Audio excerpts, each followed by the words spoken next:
се најважните настани на денот во 60 секунди, а вие следите Инфомакс. Колку повеќе чекаме, се повеќе и се поголеми прашања ќе се отвараат, што само ќе го комплицира процесот и ќе зајакнува позицијата на Бугарија, вели вице-премиерот за европски прашања Бојан Маричик, коментирајќи ги уставните измени.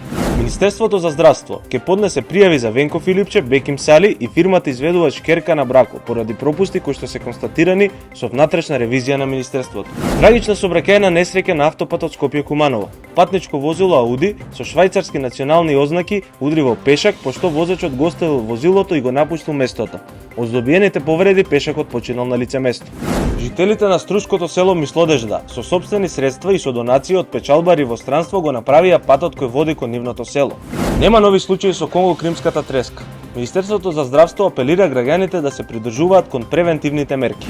Следете Инфомакс за да ги дознавате информациите секогаш први и без цензура.